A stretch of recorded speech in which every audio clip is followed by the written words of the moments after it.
ప్రభువైన యేసుక్రీస్తు నామములో ఈ ఉదయకాలపు వేళ సార్వత్రిక సంఘముగా పరిశుద్ధ జనాంగముగా ప్రభుని ఆరాధించడానికి ప్రభు మనల్ని ఇక్కడికి తీసుకొచ్చినాడు. శ్రేష్టమైనటువంటి విధానంలో ఈ మాసం అంతా అనగా అక్టోబర్ మాసం అంతా సంరక్షించి కాపాడి ఈ చివరి ప్రభు దినానికి మనందరినీ సమకూర్చినాడు. అందుకొరకే ప్రభుకి ఎంతో వందనస్తులమై ఉంటున్నాం. ప్రభుని ఆరాధించడం కొరకే దైవ గ్రంథమైన బైబిల్లో నుండి కీర్తన గ్రంథం 50వ అధ్యాయము 6 వచనాలు మనము మార్చి చదువుకుంటాం. కీర్తనలు 50వ అధ్యాయం మొదటి 6 వచనాలు మార్చి చదువుకుంటాం. తర్వాత ఇదే అధ్యాయంలో కొన్ని ప్రాముఖ్యమైన సంగతులు కూడా మన గమనాన్ని తీసుకొచ్చి ప్రభుని ఆరాధిస్తాం.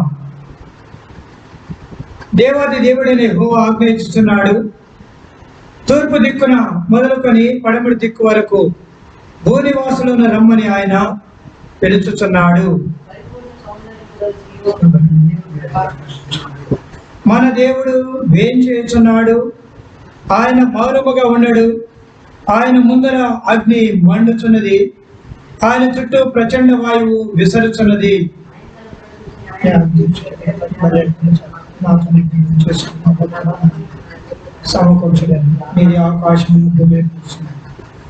దేవుడు తానే న్యాయకర్త అయినాడు, ఆకాశము ఆయన నీతిని తెలియజేయుచున్నది. రండి ప్రాంతంలో ప్రవేశిస్తాం. మా ప్రేమ కలిగిన కృప కలిగిన జీవము కలిగిన తండ్రి, మహోన్నతుడగు మా దేవ, యుగము నుండి యుగముల వరకు, పురాతన కాలం నుండి శాశ్వత కాలం వరకు మా పితరులైన అబ్రహాము, యాకోబు, ఇస్సాకు, యాకోబుల కాలం నుండి లేక తండ్రి ఆది మానవుడైనటువంటి ఆదాము మొదలుకొని ఎప్పటి వరకును ఇక ముందును ఉండువాడనేటువంటి సర్వాధికారియు ప్రభునకు మా ప్రభువైన యేసుక్రీస్తు వారి ప్రశస్తమైన ఔన్నత్యం కలిగిన నామం పేరిట మరొకసారి ఈ ప్రాతః కాలపు వేళ వందనములు స్తోత్రములు చెల్లిస్తూ వస్తుంటున్నాం. మాకంటే యోగ్యులు, శ్రేష్ఠులు, గనులు, గొప్పవారైన వారు ఎంతో మంది ఈ కరోనా ఎఫెక్ట్ని బట్టి మరణంలోకి వెళ్ళిపోయినారు, మృత్యులోకంలోకి దిగిపోయినారు. ప్రభువా, కొంతమంది ఇంకా ఎంతో మంది హోమ్ క్వారంటైన్ సెంటర్స్ లోను, ఐసోలేషన్ ప్లేసుల్లోనూ ఉంటున్నారు. తండ్రి, ఆయనను ఈ సమయంలో ఎంతో క్షేమంగా మమ్మల్ని అందరినీ నడిపించి నీ మందిరపు ప్రాంగణములకు చేర్చి ఆరాధించే గుంపుగా సమకూరుస్తూ వచ్చిన నీ ప్రేమ కొరకే వందనాలు చెల్లిస్తూ వస్తుంటున్నాం.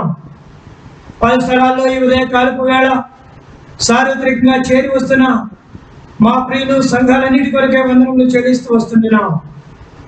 తండ్రి, వలెవల నుండి ఈ జీవవాక్యాన్ని ఎలాగ అనేకుల జీవితాలకు ఆశీర్వాదకరంగా చేయడం కొరకై మీరు ఇష్టపడిన ఆ పరమ ప్రేమను బట్టి స్తోత్రములు. ప్రభా, ఈ సమయంలో పాడిన పాటల కొరకై మీకు వందనాలు. దైవలేఖనములో నుండి మిమ్మల్ని ఆరాధించాలని ఇష్టపడుతూ ఉండగా ప్రభా, నీ కృప వాక్యములను అనుగ్రహించము, మమ్మల్ని సమకూర్చగలిగిన వాక్యములను అనుగ్రహించము, ఆరాధన కొరకే సంధింపబడగలిగిన నీ మాటలను అనుగ్రహించము. ఆటలో ఇక్కడ కూర్చుండినా, దూరం నుండి వింటున్నా, చూస్తున్నా వారందరి జీవితాల్లో కూడా ప్రభా, పరలోకపు సంబంధమైన ఆశీర్వాదానికి, ఆరాధనలకు అర్హులుగా, యోగ్యులుగా మీరు సిద్ధపరుస్తారమ్మని నిష్ప్రసదాసుని నీ కలవరి రక్త ప్రోక్షణ కోరుతూ వస్తుంటున్నాను. పై నుండి నీ మహిమ స్వరముతో కెరూబుల మధ్య నుండి మాట్లాడగలిగిన మెల్లని స్వరం ప్రభా నాపైకు ప్రభా ప్రవహింపబడి అనేక మందికి కనికరింపబడి నీ కృపాశ్రమ దగ్గరికి చేరుటకు కారణంగా చేయమని, నన్ను పవిత్రపరచమని, నీ మాటలను నా నోట ఉంచుతారమ్మని, సమయమంతా దీవెనకరంగా చేయమని యేసుక్రీస్తు ఉన్నత నామమున ప్రార్థించి వేడుకుంటున్నాము తండ్రి, ఆమేన్. ఈ సమయంలో దేవాది దేవుడు కొంతమంది ప్రజలను పిలుస్తుంటున్నాడు. తూర్పు దిక్కు నుండి, పడమర దిక్కు నుండి భూనివాసులందరినీ ఆయన పిలుస్తున్నాడని 1వ వచనంలో కనబడతా ఉంటుంది. తర్వాత 4-5 వచనాల్లో ఎవరంటే తన ప్రజలను లేక బలి అర్పణ చేత నిబంధన చేసుకున్న వారిని లేక తన భక్తులను పిలుస్తుంటున్నాడు. వీళ్ళని పిలవడానికి భూమిని ఆకాశమును కూడా ముంచినాడు, దిక్కులు ఉంచినాడు, భూమి ఆకాశం ఉంచినాడు. వీళ్ళందరూ కూడా రావాలి. ఎక్కడికి రావాలి? 2వ వచనం ప్రకారము పరిపూర్ణ సౌందర్యం కలిగిన సీయోనులోకి రావాలి, లేక దేవుడు ప్రకాశించే స్థలంలోకి రావాలి, లేక దేవాది దేవుడు ఏ స్థలంలోకి అయితే రావాలని కోరుకుంటున్నాడో ఆ స్థలంలోనికి రావాలి. ఆయన యొక్క సౌందర్యం కూడా ఇక్కడ ఉంది. ఆయన ముందు అగ్ని నడుస్తూ ఉంది, ఆయన చుట్టూ ప్రచండ వాయువు విసురుతా ఉంది. అనగా అగ్ని మధ్యన నడిచే దేవుడు, లేకపోతే ఆయన మండుచూ ప్రకాశించుతున్నటువంటి దీపం, లేదా నిర్గమాకాండం 3వ అధ్యాయం ప్రకారము పొదలో మండుచున్నటువంటి అగ్ని, లేదా ప్రకటన గ్రంథం 1వ అధ్యాయము 18వ వచనం ప్రకారము ఆయన సువర్ణ దీప స్తంభముల మధ్యన సంచరించే దేవుడు. ఆయన నోట నుండి 2 అంచులు గల వాడి అయిన ఖడ్గం బయలు వెళ్ళుచుంది. ఆయన ముఖము మహా తేజస్తో ప్రకాశించుతున్న సూర్యుడు లాంటిది 15వ వచనం ప్రకారం. కాబట్టి ఇలాంటి దేవుడు తన ప్రజలను, తనతో నిబంధన చేసుకున్న ప్రజలను బలి అర్పణ కొరకై ఆయన ఆహ్వానిస్తా ఉన్నాడు. బలి అర్పణ మీన్స్ ఆరాధన కొరకై ఆయన ఆహ్వానిస్తున్నాడు. ఆయనకి బలి అర్పించడానికి దాదాపుగా 8వ వచనం నుండి అన్ని కనపడతా ఉంటాయి. బలుల విషయం కోడలు, పొట్టేళ్లు, అడవి మృగాలు, కొండలు, పశువులు, కొండ మీద పశువులు, కొండలోని పక్షులు, పొలంలోని పశువులు, లోకము దాని సంపూర్ణతయు నాది అంటారు. అంటే దేనైనా తీసుకొచ్చి ఆయన ఆరాధించవచ్చు. పక్షులతో, పశువులతో, జంతువులతో, దేంతోనైనా, పొట్టేళ్లతో, మేకలతో, పశువులతో, దేనితోటైనా బలి అర్పణ చేసి ఆరాధించాలని కోరుకుంటున్నాడు. దాన్ని 14వ వచనం అంటాడు, దేవునికి స్తుతియాగము చేయుము, మహోన్నతునికి నీ మొక్కుబళ్ళు చెల్లింపుము. ఆరాధన అంటే స్తుతియాగము చేయటం లేక మొక్కుబళ్ళు చెల్లించడం. 23వ వచనం, స్తుతియాగం అర్పించువాడు నన్ను మహిమపరుచుచున్నాడు, నేను వారికి దేవుని రక్షణ కనపరచినట్లు వాడు మార్గము. కాబట్టి స్తుతియాగము చేయవాడు నన్ను మహిమపరుచుచున్నాడు.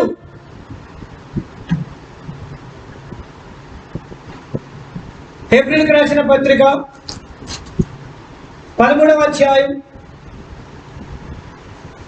15వ వచనం లేదా 14-15 వచనాలు. నిలువరమైన పట్టణం మనకి ఇక్కడ లేదు, కానీ ఉండబోతున్న దాని కొరకు ఎదురు చూస్తున్నాము. కాబట్టి ఆయన ద్వారా మనము దేవునికి ఎల్లప్పుడూ స్తుతి యాగము చేయదు, అనగా ఆయన నామమును ఒప్పుకొనుచు జీవఫలము అర్పించుదము. స్తుతి యాగము చేయడము, జీవఫలము అర్పించుదము. నిలువరమైన పట్టణం మనకి ఇక్కడ లేదు. కాబట్టి ఇక్కడ నిలువరమైన పట్టణం లేదు కనుక ఉండబోయే దాని కొరకు ఎదురు చూస్తూ జీవఫలమును అర్పించటం, అనగా ఆరాధించటం, ప్రభుని ఘనపరచటం, దానికి ఆయన పిలుస్తూ ఉంటున్నాడు. బలి అర్పణ చేసే వాటిని రమ్మనుండి, తూర్పు, ఉత్తర, దక్షిణ దిక్కు నుండి, భూమి ఆకాశం ఎక్కడి నుండి అయినా, ఎటువంటి స్థలంలో ఉన్నవారైనా అందరూ ఇక్కడికి రావాలి. ఎక్కడికి? సౌందర్య సీయోనులోకి వాళ్ళు రావాలి. అక్కడికి వచ్చి ఆరాధన చేయాలా. పరిపూర్ణ సౌందర్యం కలిగిన సీయోనులోకి అక్కడికి రావాలి. అక్కడికి వచ్చి స్తుతి యాగము. ఎవరు స్తుతి యాగం చేస్తారు? స్తుతి యాగము నేర్పించేవాడు దేవుని మహిమపరచాలి. ఈ జంతువుల్లో కానీ పక్షుల్లో కానీ దేనిలో నుండి తీసుకొచ్చిన ఆయనకు స్తుతి యాగానికి దగ్గరగా ఉంటారు. అయితే దానికంటే బలి అర్పణ అనేది ఇంకా దగ్గరగా ఉంటుంది. స్తుతించడానికి పొలంలో పశువులు తీసుకురావచ్చు, పొలంలోని పంటను తీసుకురావచ్చు, పశువాదులు తీసుకురావచ్చు, ఏదైనా తీసుకోవచ్చు. ఏమి తీసుకొచ్చారని స్తుతి యాగం చేయొచ్చు. కానీ దానికంటే దగ్గరగా ఉండేది ఏంటంటే బలి అర్పణ. ఇది దేవాది దేవుడు అనాది కాలంలో మానవుని కొరకే దేవుడు ఇచ్చినటువంటి ఆధారం. రండి, ఆదికాండ పుస్తకం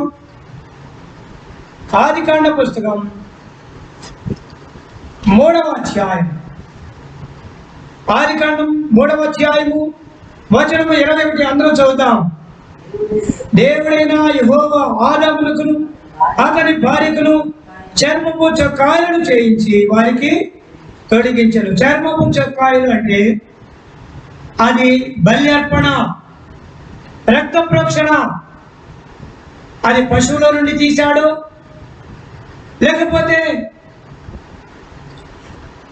తనదైనటువంటి చిత్తాన్ని బట్టి ఓ శ్రేష్టమైన విధానములో మానవుని యొక్క విలువైన రక్తములోనికి ప్రశస్తమైన రక్తమును తన మహిమ ఔన్నత్యముతో ప్రోక్షించినాడు.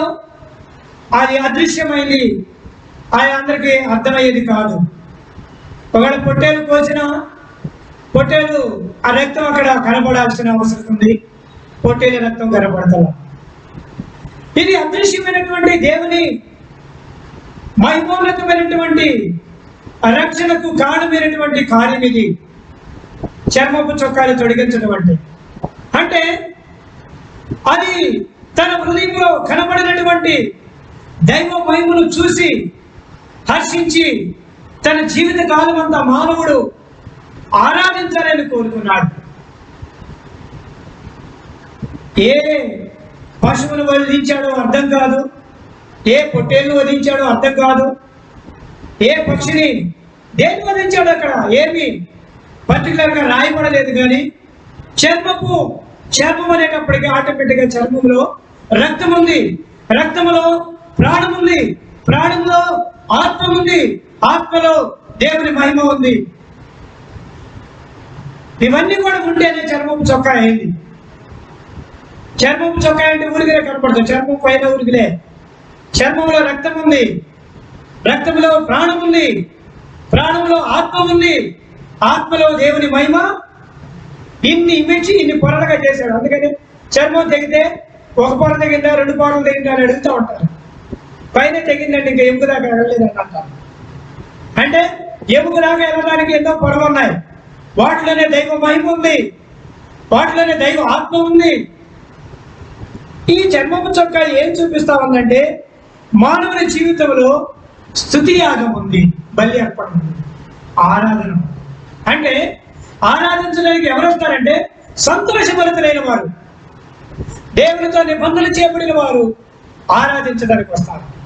రండి, అందుకనే 4వ అధ్యాయం ఆదికాండం 4వ అధ్యాయం వెంటనే దేవాది దేవుడు ఆదాముకు పుట్టినటువంటి సంతతిని బలి అర్పణకు ఆహ్వానించాడు. రండి అని పిలిచాడు. వస్తే కయ్యూను హేబెలు ఇద్దరు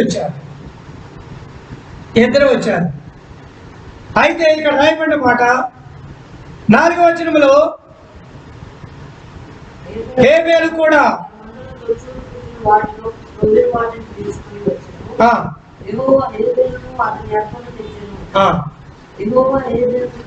యెహోవా హేబెలును అతని అర్పణను లక్ష్య పెట్టెను. తర్వాత 3వ వచనం, కొంతకాలం కయ్యూను పొలము పంటలో కొంత యెహోవాకు అర్పణగా. పొలం పంటలోని స్తుతి యాగాన్ని చేయడానికి సరిపోతుందే కానీ బలి అర్పణకు చాలదు. అంటే ఖచ్చితంగా వధించబడాలి. ఆదాము వధింపబడినటువంటి చర్మముతో లోకములకు వచ్చినాడు. కనుక ఆదాము లోపల రక్తం ఉంది. రక్తమంతా కూడా పాప మాలిన్యంతో చుట్టబడింది. కనుక తనకు పుట్టిన సంతతి బలి అర్పణతో సాగాల్సిందే. అందుకే హేబేలు దగ్గర నుండి ప్రతి స్థలంలో ఈ రక్త ప్రోక్షణ బలి అర్పణ అనేది నడుస్తూ వచ్చింది. హేబేలు తర్వాత ఇస్సాకు, అబ్రహాము అందరూ బలి అర్పణ చేసుకుంటూ వచ్చినారు. అబ్రహాము అయితే తన సొంత కుమారుడిని తీసుకురమ్మన్నాడు. ఆయన అక్కడ కూడా పొట్టేళ్ళ రక్తం అవసరమైంది. ఇస్సాకు కొన్ని బలి అర్పణ కొరకే ప్రత్యేకంగా కొన్ని ప్రత్యేకపరిచినాడు. అట్లా చూసుకుంటూ పోతే రక్తమే కావాలి, గొర్రెపిల్ల రక్తమే కావాలి. అందుకని యేసు ప్రభువు గురించి రాయబడిన మాట, ఇదిగో లోక పాపములను మోసుకొని పోవు దేవుని గొర్రెపిల్ల, ఆయన రక్తం కావాలి. యేసు ప్రభు యొక్క రక్తము లోకానికి అవసరమైంది. ఏ పేరు లక్ష్యం పెట్టినాడంటే ఏ పేరు తీసుకొచ్చినటువంటి బలి అర్పణ దేవునికి ఇష్టముగా ఉంది, ప్రీతికరంగా ఉంది. రండి ఆ మాట చూస్తాం. ఫిలిప్పీలకు రాసిన పత్రిక 4వ అధ్యాయం. ఫిలిప్పీలకు రాసిన పత్రిక 4వ అధ్యాయము 18వ వచనం.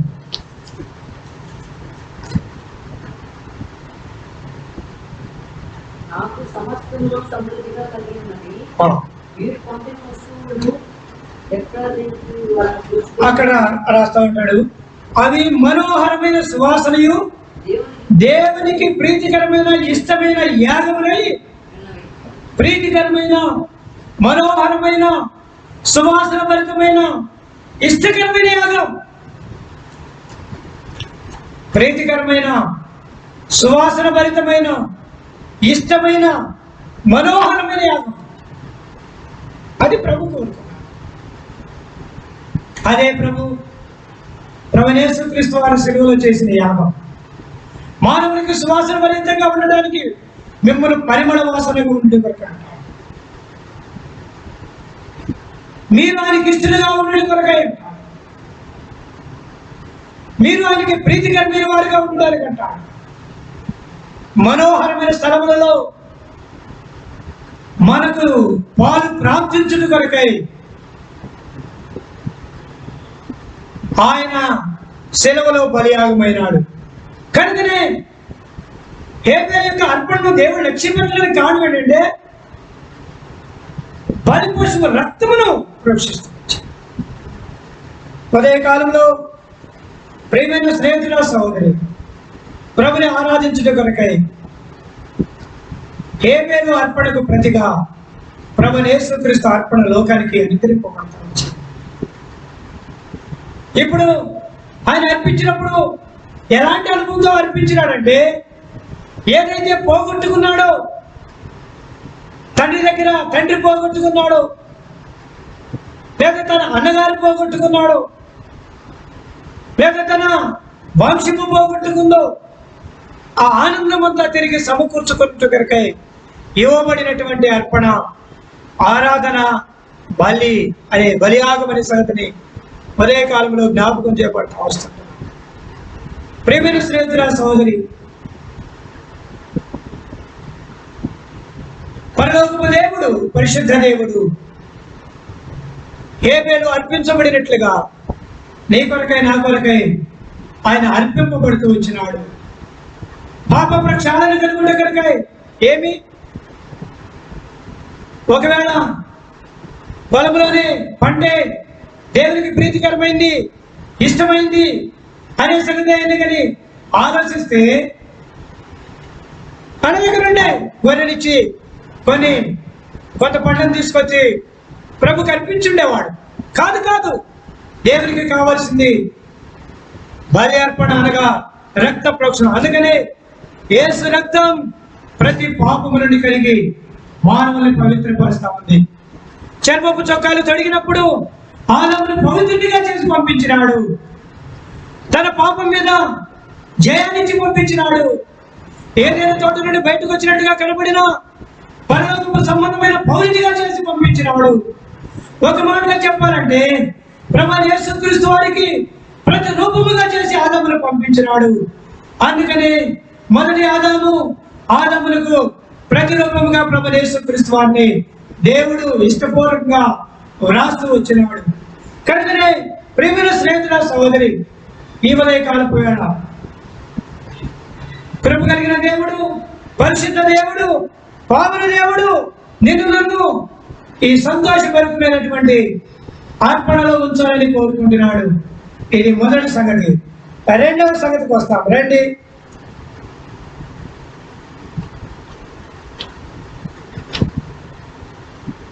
ఒకటవ సమయాల గ్రంథ పుస్తకం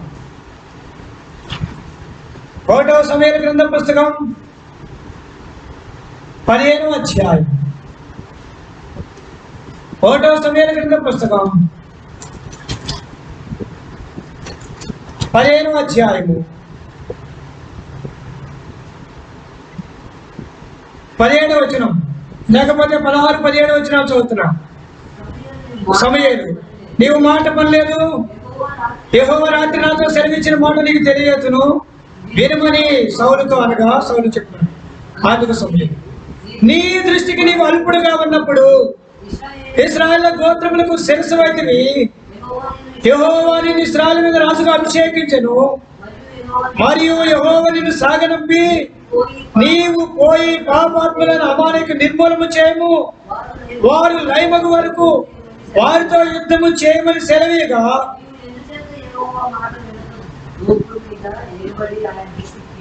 కనుక దేవుడు చేసినటువంటి ఉద్దేశం అంటే, నీవు అల్పుడవు, ఇప్పుడు నువ్వు శిరస్సువయ్యావు, నీవు రాజుగా అయ్యావు, నీవు అమాలేకులు నిర్మూలన చేయవలసినటువంటి అనుభవంతో నాకు అర్పణ చేయాలి. అయితే నీవు అర్పణ చేయలా. నీవేం చేసినావంటే దోపుడి మీద ఎగబడి ఆయన దృష్టికి బలర్పించాలన్నట్టుగా చెప్తున్నాడు.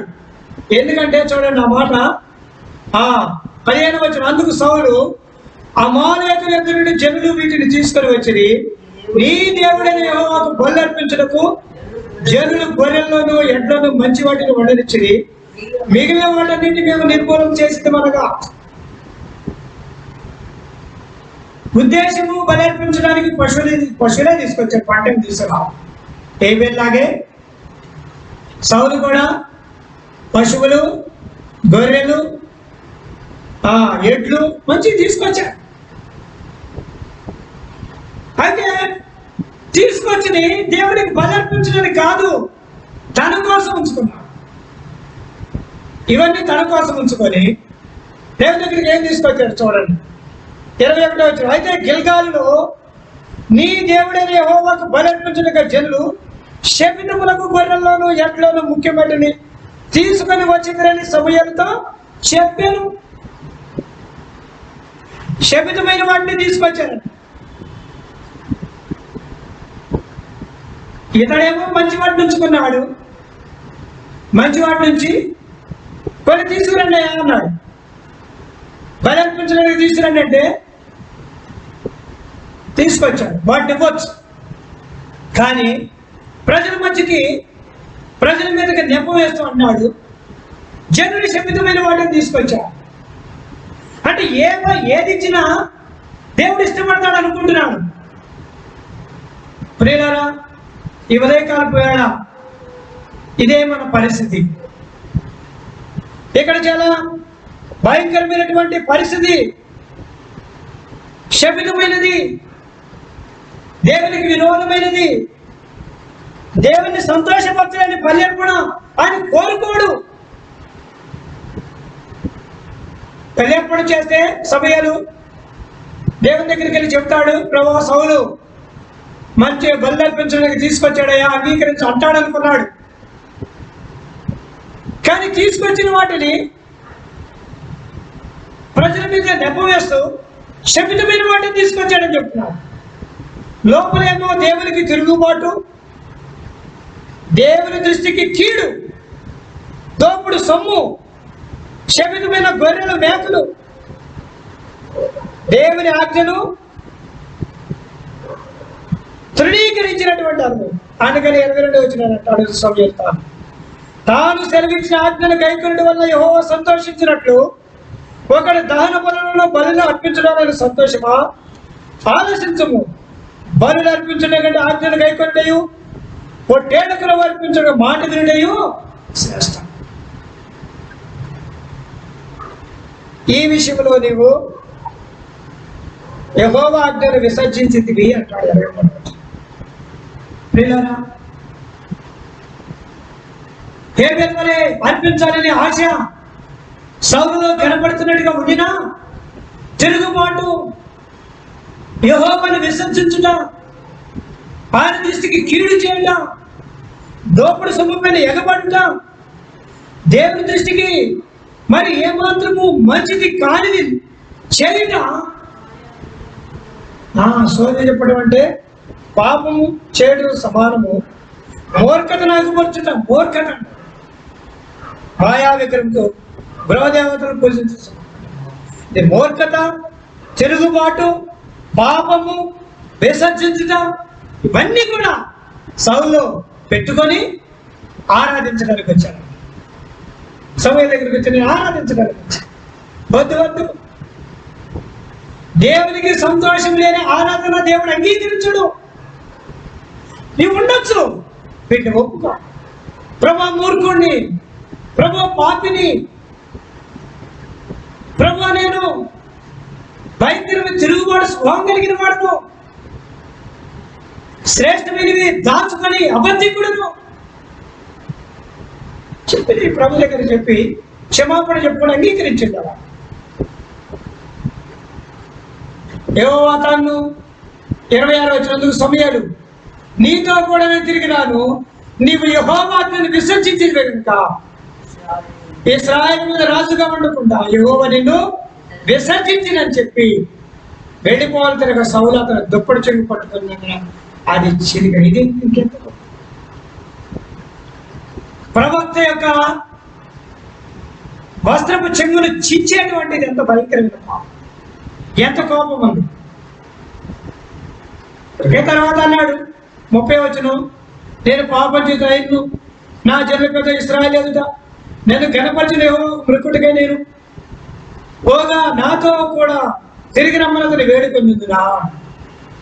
ఇక్కడ మృక్కుకుంటకి వెళ్ళేదానికి కూడా అంటాడు, ఇశ్రాయేలు పెద్దలు ఎదుట నన్ను గణపరిచిన ఎవరు మృక్కుకుంటకి వెళ్తున్నారా రా అంటాడు. చెప్పాడు.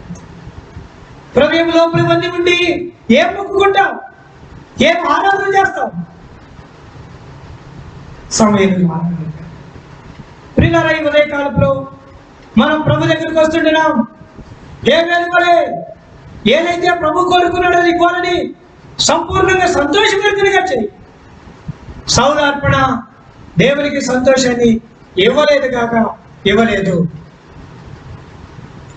ఒక రకంగా చెప్పాలంటే కయ్యూను అర్పణ ఇలాగనే ఉండాలి. తాను బలి పశువులో నుండి తీసుకురాలేదనే కానీ దేవునికి ఏమాత్రము సంతోషము ఇవ్వనటువంటి సంగతులు తనలో దాగి ఉన్నట్లుగా చూస్తున్నాం. ఇట్టి అర్పణ దేవునికి అంగీకారం కాదు. ప్రభుకే చూసి, ప్రభు నేను సౌలు వలె తప్పిపోయి జారిపోయి పాపినైనా కనుక నన్ను క్షమించమని, అలాంటి పాపిని క్షమించడానికి ఈ లోకానికి వచ్చిన పరిశుద్ధమైన రక్తం నీదని ఎంచి ఆరాధిస్తే, అంగీకరించి ఆరాధిస్తే అది ప్రభుకి అంత ఇష్టం. ఇర్మియా గ్రంథం 6వ అధ్యాయంలో కూడా ఒక అనుభవాన్ని చూస్తాం. దేవుని ప్రజలను గురించిన సంగతి. ఇర్మియా గ్రంథం 6వ అధ్యాయం 22వ వచనం. 6:20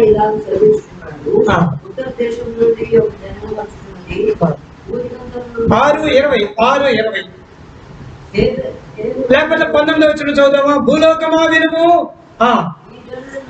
ఈ జనులు నా మాటలు వినుకున్నారు, నా ధర్మశాస్త్రం విసర్జించినారు కనుక తమ ఆలోచనలకు ఫలితమైన కీడు నేను వారి మీద రప్పించుతున్నాను. ఇప్పుడు శేబ నుండి వచ్చు సాంబ్రాణి నాకేలా, దూరదేశం నుండి వచ్చు మధురమైన చెరుకు నాకేలా, మీ దహన బలులను నాకు ఇష్టమైనవి కాదు, నీ బలుల యందు నాకు సంతోషము లేదు.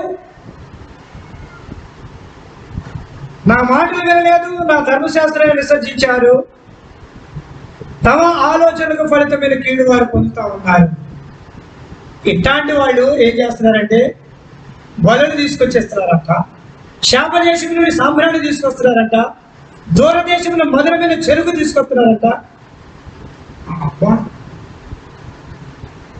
అంత బాగానే ఉంది, చెరుకు, సాంబ్రాణి, వాళ్ళు అర్పణలు అన్ని తీసుకొస్తారు. కానీ వీళ్ళ లోపల ఏమి లేదు, నా మాట విన్నా, నా ధర్మశాస్త్రాన్ని విసర్జించారు. ఇట్లాంటి వాడికి నేను ఆరాధన అంగీకరిస్తాను. ఇట్లాంటి వాడిని నేనే మాత్రం కూడా అంగీకరించను. ఎవరు వింటారో, ఎవరు లోపడతారో, ఎవరు విధేయులవుతారో, ఎవరు శ్రేష్ఠులుగా ఉంటారో వారి వల్ల చెప్పడం నాకు ఇష్టం. అది ఎట్లాంటిదంటే రోమపత్రిక 12వ అధ్యాయము 1వ వచనం లాగా ఉంటుంది. 12వ అధ్యాయం రోమిలకు రాసిన పత్రిక 12వ అధ్యాయం 1వ వచనం. కాబట్టి సహోదరులారా, పరిశుద్ధమును దేవునికి అనుకూలమైన సజీవ యాగముగా మీ శరీరమును సమర్పించుకొనుడని దేవుని వాక్యాన్ని బట్టి మిమ్మల్ని బతిమాలుకొనుచున్నాను. ఇంకా తర్వాత, మీరు ఈ లోక మర్యాదను అనుసరింపక ఉత్తమమును అనుకూలమును సంపూర్ణమైన దేవుని చిత్తమేదో పరీక్షించి తెలుసుకున్నట్లు మీ మనసు వారి నూతన మాట వలన రూపాంతరము పొందుడి. సజీవ యాగముగా రూపాంతరం పొందినటువంటి మనసుతో ప్రభుని ఆరాధించాలి. ప్రభు, మేము శాపదేశం నుండి తీసుకున్నటువంటి శాపదేశ ప్రాణి తెలుసుకోండి. గంధవర్గములు, ఎన్నెన్నో వెండి బంగారములు తీసుకొచ్చింది, సొలొమోను దగ్గరికి తీసుకొచ్చింది. మనం ఎరుగుదాం అంటే శ్రేష్టమైన బంగారం అక్కడ ఉంది, శ్రేష్టమైన వ్యాపారం అక్కడ ఉంది. దూరదేశం నుండి చెరుకులు తీసుకొచ్చినారంట. అంటే వెరీ టేస్టీ ఆఫరింగ్స్ అన్నట్టు, బాయిల్డ్ ఆఫరింగ్స్, టేస్టీ ఆఫరింగ్స్.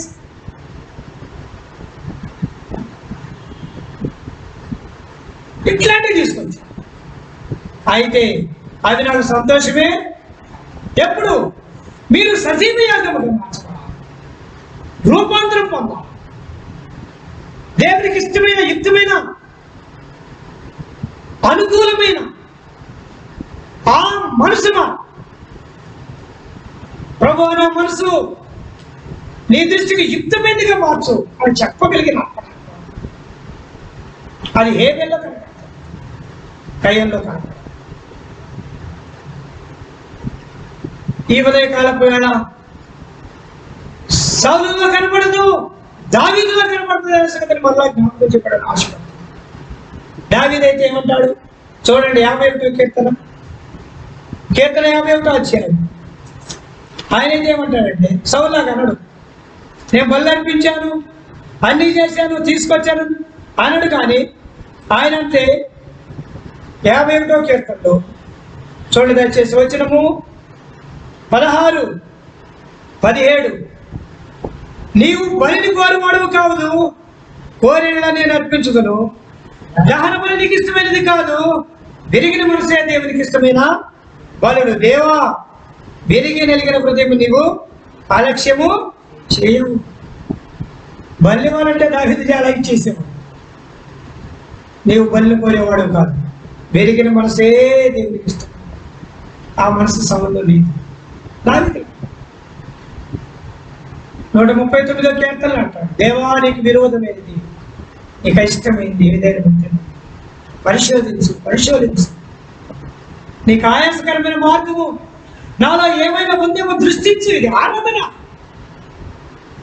పరీక్షింపబడి, శోధింపబడి, పరిశోధింపబడి, సరి చేయబడి, మనసు రూపాంతరమును పొంది ఆరాధించే అనుకుంటాం. అది సజీవ యాగమైనటువంటి స్తుతి యాగం, సజీవ యాగం, ఆరాధన, ఇష్టమైనటువంటి యాగం. ఇవన్నీ కూడా ఎంత మధురంగా ఉన్నాయి. మాట ప్రీతికరమైన యాగం.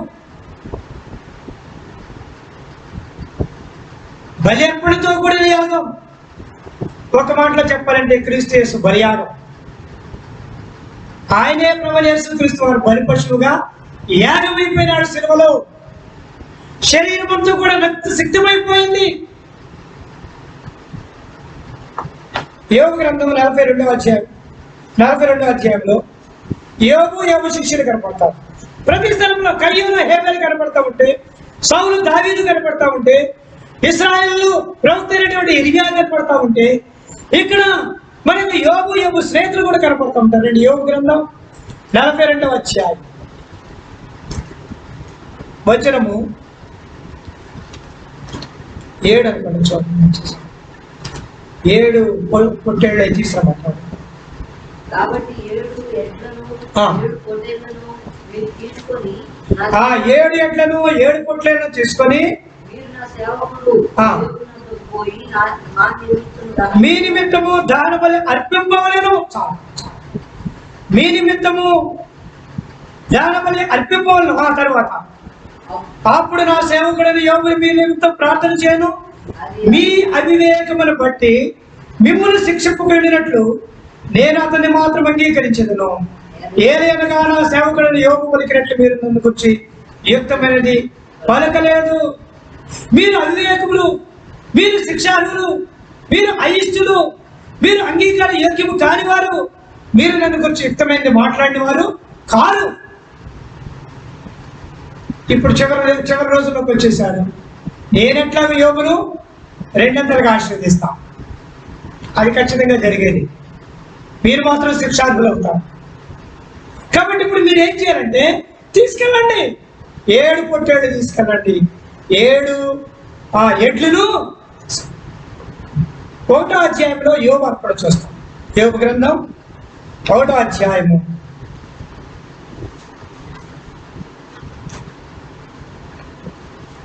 చూడండి, దయచేసి వచనము 5వ వచనం లాస్ట్ భాగంలో చూస్తాం, లేకపోతే 11 చదువుతాం. వారి విధి దినములు పూర్తి కాక యోబు తన కుమారులు పాపం చేసి తమ హృదయంలో దేవుని దూషించినేమని వారిని పిలువనంపించి వారిని పవిత్రపరిచి దేవుని లేచి వారిలో ఒక్కొక్కరి నిమిత్తమై దాన బలి అర్పించుతూ వచ్చెను. యోబు నిత్యము ఆరాధన చేయుచుండెను. తన కుమారుల నిమిత్తము ప్రతి దినము అరుణోదయం లేచి బలి అర్పించుతూ వచ్చినాడు. యోబు యొక్క 7 కుమారులు 3 కుమార్తెలు, 2 10 మంది. అంటే యోబు ప్రతిరోజు 10 ఎడ్లు 10 పొట్టేళ్లు వధిస్తా వచ్చాడు. ఎన్ని రోజులు వధించాడో తెలియదు. పవిత్రత ముఖ్యం. దేవుడు దూషించారేమో, దేవుని అసహించుకున్నారేమో, ఒకవేళ దేవుని యొక్క దృష్టికి వారి హృదయంలో దేవుని దూషించారేమో, పాపం చేశారేమో, ఇది ఉండడానికి వీళ్ళే. ఎట్లు పోయినా పర్వాలా, పశువులు పోయినా పర్వాలా, వారి పవిత్రులే. కానీ ప్రతి దినం నిత్యము యోగ ఆరాధన చేయించవచ్చు. ఎంత అద్భుతమైన ఆరాధన! ఒక్కొక్క రక్తం దగ్గరికి ఒక్కొక్క కొడుకు తీసుకురావటం, ఇది నీకోసమేనాయనా. ప్రభు దగ్గర సాగిలపడు, ఆరాధించు. ప్రభువా, ఈ రక్తం నా పాప దోషాన్ని కడుగుతుందని నమ్ముతున్నాను చెప్పి అక్కడ సాగిలపడమని 3 కుమార్తెలను 7 కుమారులను మొత్తం అందరి కూడా 7 కుమారులను 3 కుమార్తెలు మొత్తం 10 మందికి ప్రతిరోజు బలి. కనుక ఇప్పుడు వీళ్ళు 3 ఉన్నారు. 3 దేవుడు స్నేహితులు 3, బెల్దలు, జోపెరు, వాళ్ళెవరు, ఎలీఫజు. ఈ 3 దేవుని దూషించారు, అసహ్యమైన మాటలు మాట్లాడు, అవివేక హృదయాన్ని కలిగారు, శిక్షకు పాత్రలు. కాబట్టి ఇప్పుడు మీరు బలి అర్పించారు. లేదా యోబు లాంటి అర్పణ మీరు ఎట్లాగో చేయండి. ఆయన నీతిమంతుడు, ఆయన యథార్థవంతుడు, ఆయన సత్యవంతుడు, ఆయన ఎలాగో 2 నేను ఆశిస్తాను. ఇక్కడ చూడు, హేబెలు అర్పణ అంగీకరించిన దేవుడు, దావీదు అర్పణ అంగీకరించిన దేవుడు, యోబు అర్పణ అంగీకరించిన దేవుడు. అదే సమయంలో యోబు స్నేహితులను ధృవీకరించిన దేవుడు. అదే సమయంలో సౌలును, కయ్యూను తృణీకరించినటువంటి దేవుడు. దాసుడైనటువంటి ఇర్మియా ద్వారా దేవుని ప్రజలకు హెచ్చరిక చేస్తున్నారు, మీరు శేవాదేశం నుండి తీసుకొచ్చినటువంటి ఏ ఒక్క సువాసన భరితమైనటువంటి అర్పణ నాకు అవసరం లేదు, దూరం నుండి వచ్చిన చెరుకు కూడా నాకు అవసరం లేదు, నాకు కావాల్సింది మీకు. ఇలాంటి మీరు ఇవ్వాలి అంటే నా ప్రియకుమారుడు యేసుక్రీస్తు వారిని చూడాలి. ప్రాతకాలపు వేళ మన అవివేక హృదయం, మన తిరస్కార స్వభావం, మన తిరుగుబాటు స్వభావం, మన మూర్ఖత, మన పాపం, మన అవిధేయత అన్నిటికీ పరిష్కారంగా ప్రభువైన యేసుక్రీస్తు వారు ఒక్కసారి అర్పింపబడిన అర్పణగా ఉన్నాడు. రండి, ఏప్రిల్కి రాసిన పత్రిక, ఏప్రిల్కి రాసిన పత్రిక 10వ అధ్యాయం, ఏప్రిల్ 10వ అధ్యాయము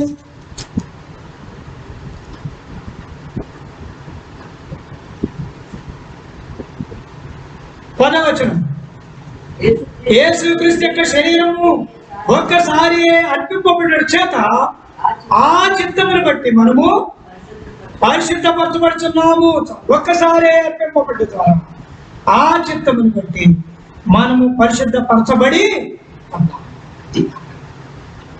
ఉత్తర దిక్కు, పడమటి దిక్కు, భూమి, ఆకాశం, నేను నిబంధన చేసిన వారిని నా బలి ఎప్పుడు కొరకే తీసుకురా అని చెప్పిన పిలుపు ఇదే ఉద్దేశం.